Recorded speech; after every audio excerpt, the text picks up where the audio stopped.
I used to teach American literature at Eastbridge High, a sleepy school tucked away in the quieter side of Portland, Oregon. You probably wouldn't know the name unless you grew up here. It's not famous.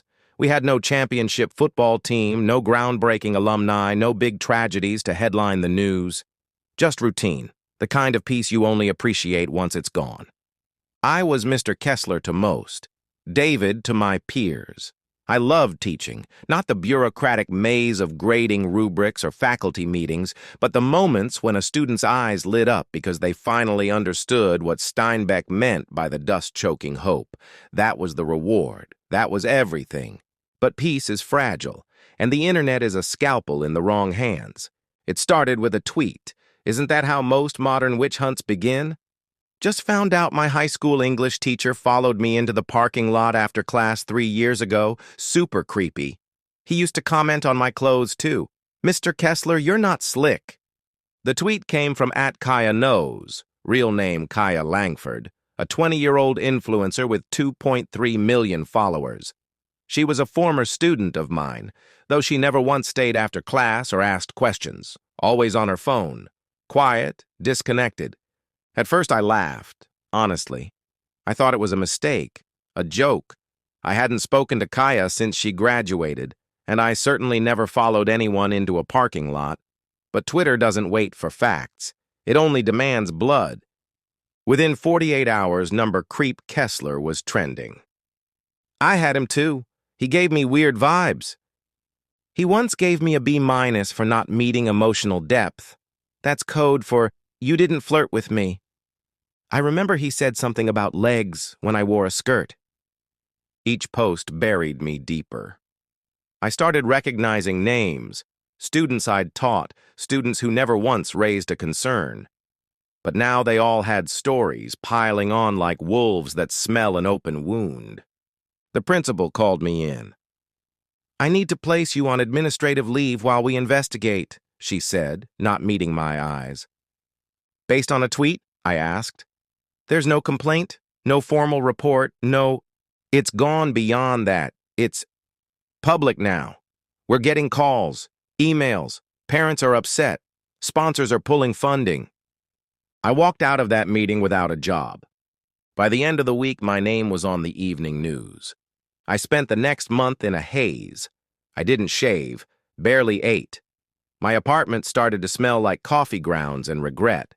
I watched videos of Kaya doing tea time live streams, sipping oat milk lattes while dissecting power dynamics in high school classrooms.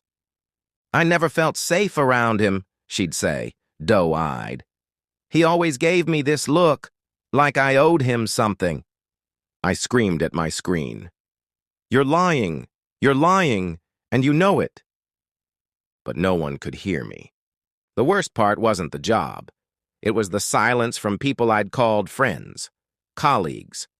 Even my ex, Lauren, who once told me I had the gentlest soul of anyone she knew, texted a dry "hope you're okay" and never replied again.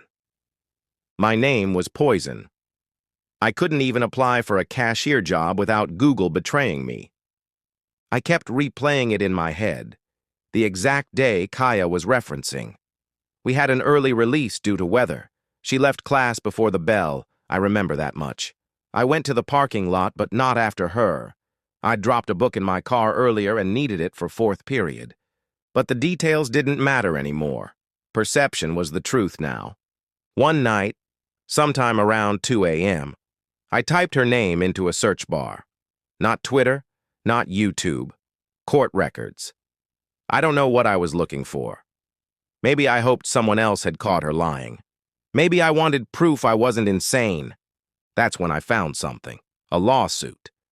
A small PR firm in Los Angeles had sued Kaya Langford for breach of contract, alleging she faked harassment claims to terminate a sponsorship deal and avoid payout penalties. The suit was dismissed quietly, settled out of court. It didn't go viral. I kept digging. I found a Reddit thread from a year ago, a user claiming Kaya had accused a male content creator of emotional manipulation because he rejected a collaboration idea. That post got downvoted to oblivion, but the screenshots were still there. I started connecting dots. patterns. And an idea began to form, dark and sharp. A shape that looked a lot like vengeance. But this wouldn't be petty. I wouldn't stoop to her level. No anonymous Twitter account, no rants. I wanted the truth. Documented, public, indisputable. I knew a guy from college, Jordan Mercado. We took a film theory class together, back when I was still idealistic and he was running around with a camcorder filming everything. He went into documentary filmmaking, small stuff, mostly independent. I hadn't talked to him in a decade. I reached out. David? Man, I saw what happened. Jesus, you okay? I want to make a film, I said, about cancel culture, about how social media can destroy lives with zero evidence, about liars. There was a pause. You're not planning on, like, suing her or some crazy shit, right? No, I said. I'm planning on exposing her, with the truth. Jordan came up to Portland. We met at a diner, the kind with cracked leather booths and chipped coffee mugs. I laid everything out, the tweet, the fallout, the lawsuit, the Reddit posts, everything I'd gathered. He listened, nodded slowly. She's careful, he said. Polished. You're going to need more than circumstantial stuff. I'll get it, I said. I just need a camera and someone who believes me. He looked me in the eyes for a long moment. Then, all right, let's make a movie. And just like that, the plan was in motion. Jordan brought 2 cameras, a drone, and an audio kit that looked more like something from a spy movie than a documentary setup. He wasn't messing around. If we're doing this, we're doing it clean, he said. No shaky phone footage. No rants in your bathrobe. This isn't about anger, it's about control. I nodded. Control was something I hadn't felt in months. We started filming interviews, not just mine, though I spent hours recounting every detail of what happened, how it felt, how the walls slowly closed in, but also others, people who'd had brushes with cancellation. A college professor who was fired after a student misquoted him on TikTok.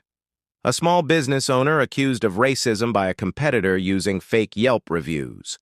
The stories piled up, patterns emerged, nuance disappeared. But we didn't just want a story. We wanted her story. Kaya Langford. I don't get it, Jordan said one night over takeout. She's not even that good. Her content is like smoothie recipes and pseudo-therapy advice. She sells victimhood, I muttered, half into my pad thai. People buy it because it feels virtuous. He leaned back. You think she planned all this?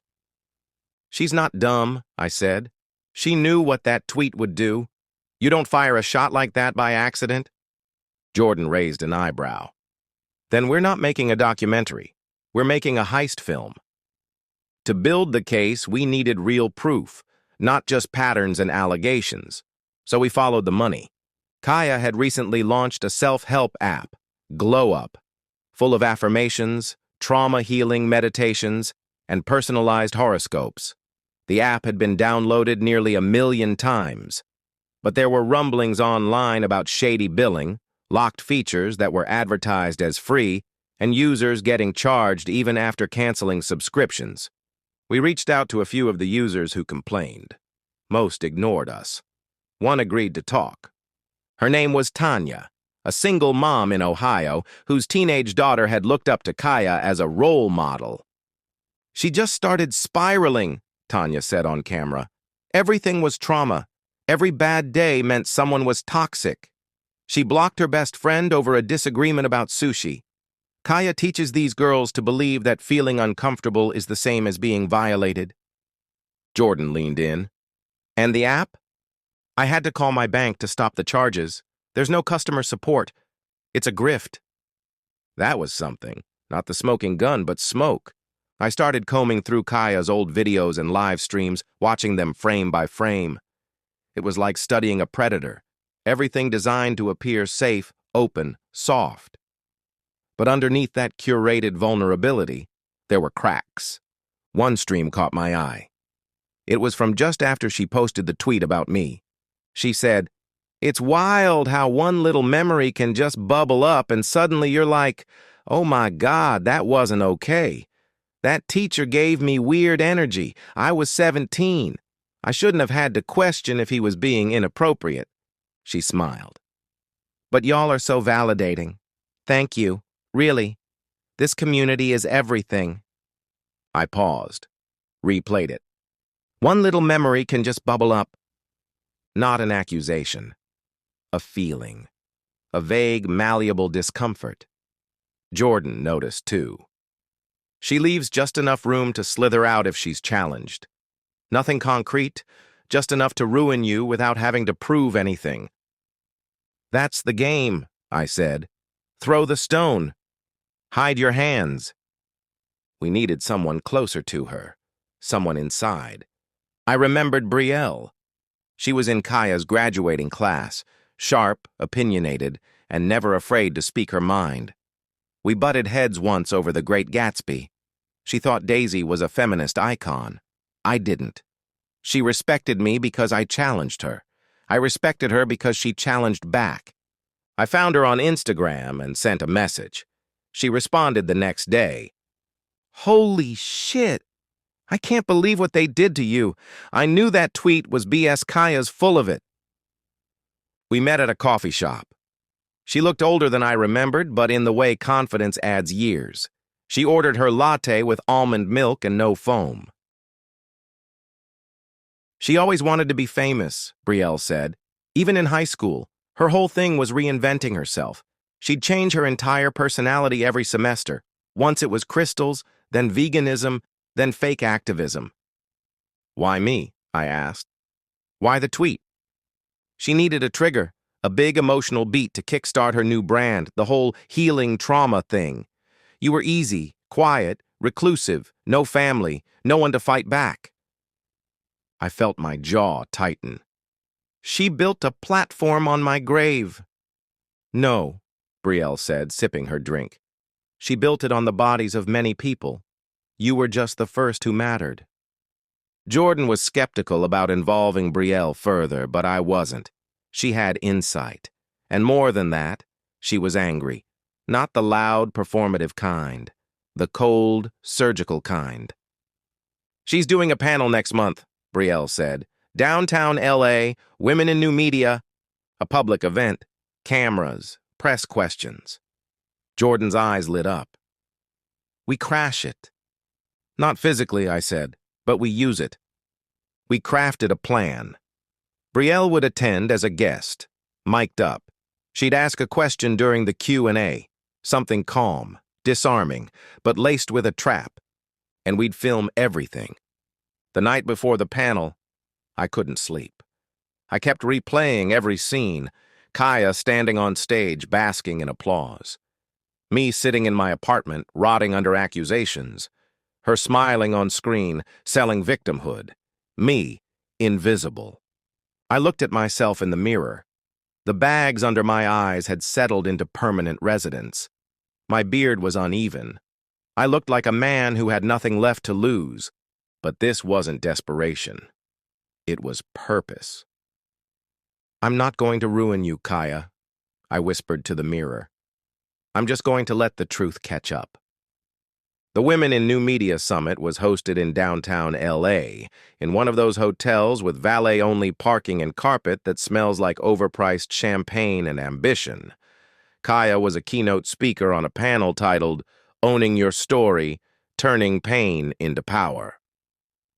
I watched the live stream from Jordan's rented Airbnb across the street. Brielle was already inside, wearing a low-cut blouse and thick-rimmed glasses, her media grad student disguise. She kept her mic hot, her phone camera running. Kaya stepped onto the stage like she was born for it, all white silk and soft lighting. Her voice was breathy, reverent, calculated. She spoke in curated pauses, eyes fluttering at just the right moments. "Being silenced is a kind of death," she said. "But being heard, being believed, is resurrection." Applause, nods, A standing ovation from a woman in a beige blazer who probably cried during every Brené Brown TED Talk. Jordan muttered, "Christ, she's good." "No," I said, "she's practiced." Then came the Q&A. Brielle stood slowly, the mic passed to her by a bored-looking intern. Her voice was smooth but steady, just a hint of tremor to sell the role. "You talk about transforming your trauma into empowerment," she said. "But what about when that trauma is built on memory, not fact? How do we responsibly balance the need to be heard with the risk of misrepresenting the people in our past?" Kaya smiled. She was good at that, smiling through discomfort like it was all part of the healing process. "That's a great question," she said. "Memory is fact. Our emotional truths matter just as much as the literal ones. My story isn't about naming names or seeking vengeance. It's about creating space for others to reflect." Brielle tilted her head. "But you did name someone. Publicly. You used his real name. He lost his job, his life. Was that space for reflection? Or for reaction?" A pause. A flicker of something behind Kaya's eyes. She hadn't expected a challenge. Not here. Not from a woman. She recovered. "I never told anyone to attack him," Kaya said softly. "I just shared my truth." We cut the livestream feed there. The footage we needed was captured. The moment she admitted what she did and why, under the sheen of righteousness. "She just confessed to weaponizing memory," Jordan said, "and on tape." "We're not done," I said. "Back in Portland, we edited for weeks. Not a hit piece, not a revenge film, a carefully layered, impeccably sourced exposé. We titled it Number Believed, a reference to the phrase that started it all, believe women. But our film asked a harder question. What if belief is bought? We structured it in 3 acts. The fall, my story, Kaya's tweet, the silence of institutions, the pattern, past victims of her manipulations, the lawsuit, the buried Reddit thread, the unmasking, the panel, the confession, the financial trail of Glow Up's unethical billing. Jordan's narration was calm, neutral, factual. My face was mostly absent, by choice. I didn't want this to be about sympathy. I wanted it to be about truth. We submitted it to indie festivals, uploaded a teaser to YouTube, sent private links to journalists, media critics, influencers with a conscience. Then we waited. The first crack came from a Medium article. When Belief Becomes Blindness, Revisiting the Kaya Langford Accusations. Then a tweet from a smaller influencer. Watched, believed, and I feel sick. We all turned on a man over a vibe. Then came the flood. TikToks analyzing her panel quote. Podcasts dissecting her business model. Reddit threads exploding with commentary, accusations, and screenshots from former friends, ex-collaborators, and users of her app. Kaya tried to hold the line. She posted a shaky video. "I'm being targeted by men who can't stand seeing women thrive. This is what happens when you speak your truth." But it rang hollow now. The tide had shifted. Skepticism had finally been reintroduced to the algorithm. And then the final blow hit. A former assistant of Kaya's went public. She revealed DMS showing that Kaya plotted the tweet about me, brainstorming something nostalgic and heavy that would go viral for trauma engagement. She ended her post with, "She told me to pick someone who couldn't fight back. Guess she picked wrong." I watched Kaya's follower count drop like a heartbeat monitor flatlining. Brands cut ties. Her app was removed from the App Store pending investigation. She went radio silent for a week, then deleted Twitter. I stood in front of a mirror again. Same man. But this time, the wait was different. Jordan and I held a small private screening at a local community theater. 100 seats. I didn't invite family. Didn't have any. But I invited Brielle. She brought her girlfriend. Tanya came too, all the way from Ohio. When the lights came up, people clapped. Not for me, for the film, for the truth. I didn't feel joy. I felt release. Later that night, Brielle found me on the sidewalk outside. "She's done," she said. I nodded. "Yeah." "You don't seem happy." "I'm not." She studied me. "Why?" "Because the damage is still done. I'll never teach again. Not in a real school. I'll always be that guy."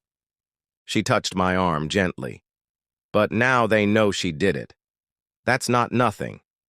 I looked at her and finally let myself say the words I'd carried for months. I didn't want revenge. I wanted my name back. The documentary went viral in waves.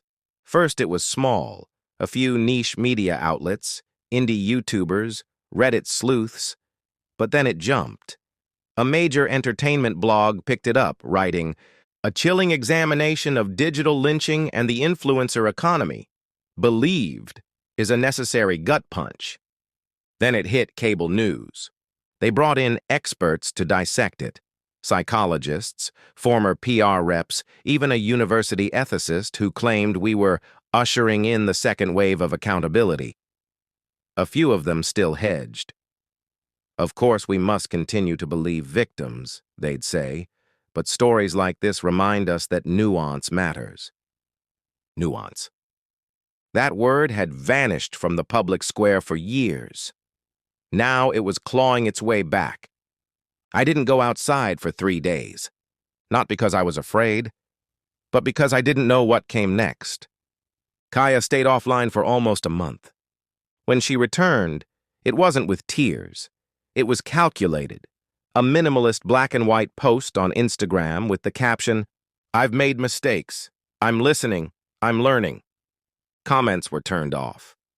Then came the podcast interview, controlled setting, softball questions. "I let myself believe a version of the past that wasn't fair," she said. "I think sometimes our pain looks for a story, and I gave it the wrong one. To David Kessler, I'm sorry." Jordan called me. "You see this?" "Yeah." "You gonna respond?" "No." "Why not?" "Because if I say anything, they'll make it about me again." She apologized. "Let her stew in it." I tried to move forward. I applied to schools. Not public, not high profile, just small places. Online programs. Adult education centers.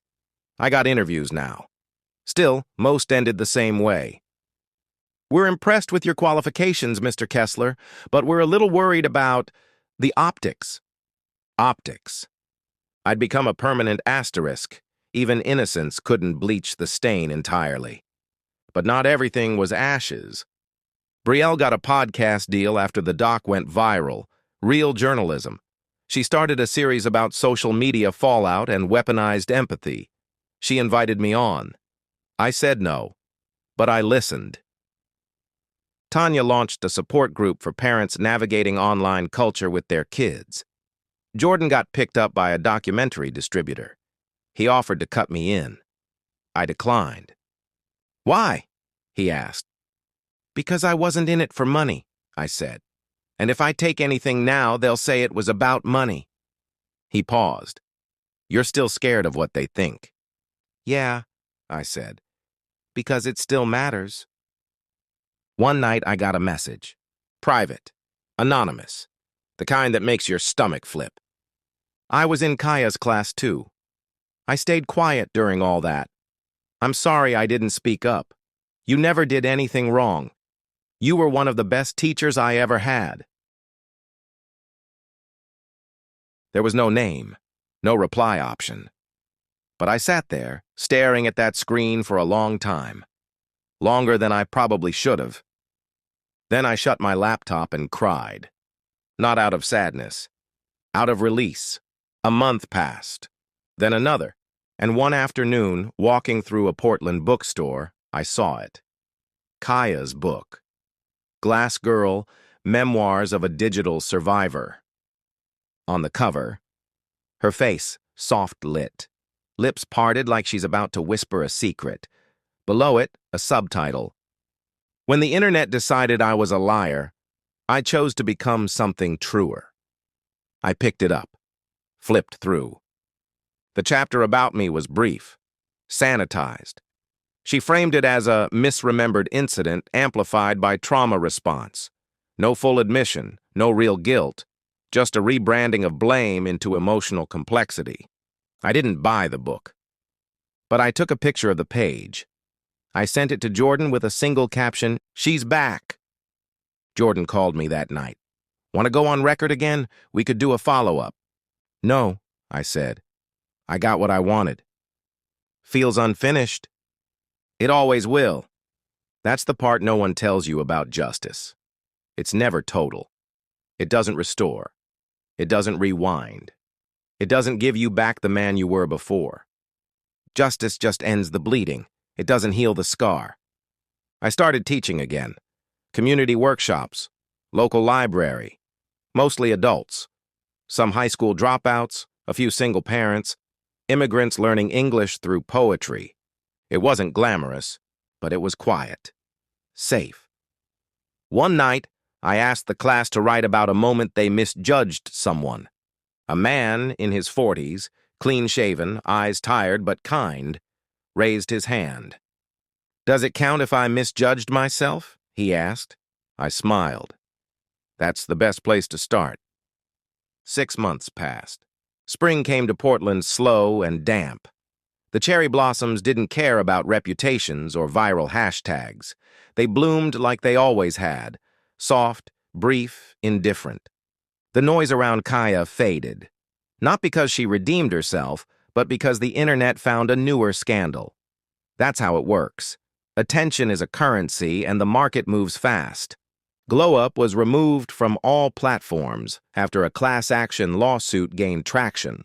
Users demanded refunds. Former collaborators came forward. A small watchdog blog published a leaked email where Kaya referred to her audience as guilt-driven clickers. It made the rounds. Memes, mockery, but not fire. Just ash. She vanished again. No more podcasts.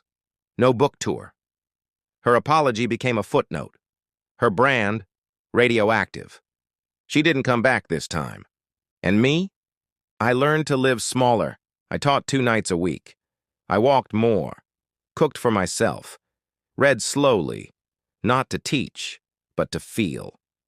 I stayed off social media. The noise had become too loud, too hungry.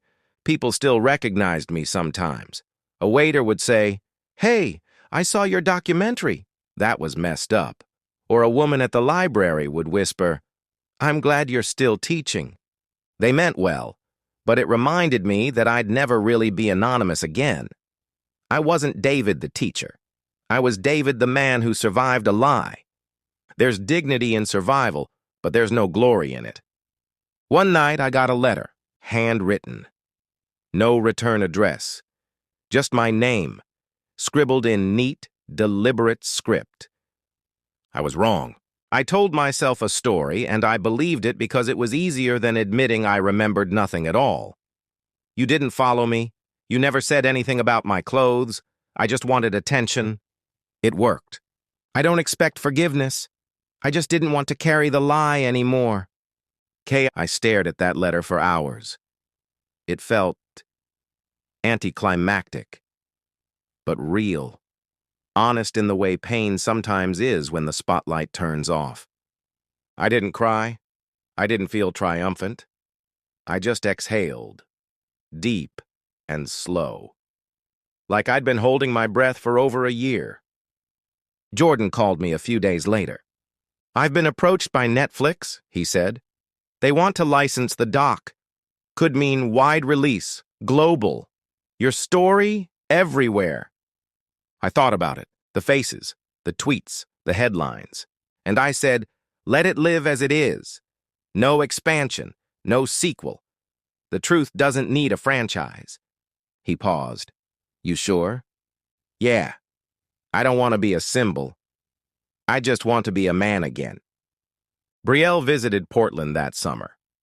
We sat at a park bench, watching a street performer juggle fire while a toddler tried to clap along. "You think she's okay?" she asked. "Who?" "Kaya." I shrugged. "I don't know. I don't think about her much anymore." She raised an eyebrow. Really? Not the way you think, I said. I don't want her to suffer. I just want her to stop taking oxygen from people who need it more. We sat in silence for a while. Then I said something I hadn't admitted to anyone, not even to myself. I hated her. For a long time. That's allowed. I thought so too. But then it stopped feeling like fuel and started feeling like poison. Here's what they never tell you about revenge. You picture it like a sword, sharp, glorious, righteous, but it's more like fire. You light it to burn someone else. And if you're not careful, you forget you're standing in the smoke. The truth did set me free. But not before it hurt everyone who touched it. Last week, a young man stayed after class. Mid-30s, worked construction. He looked nervous. I'm thinking of writing about being falsely accused, he said. Not in court, just socially, at work. I nodded. That's heavy. He swallowed. People say I should let it go. I looked him in the eyes. Letting go and staying silent aren't the same thing. You can tell your truth and still choose peace. He smiled. Thanks.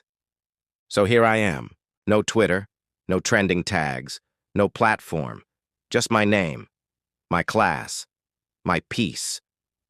You wanted a story of revenge? Here it is. I got it. But it didn't taste sweet. It tasted like ash and wind and a quiet kind of dignity. In the end, the most powerful thing I did wasn't exposing a liar. It was refusing to let her keep writing my story.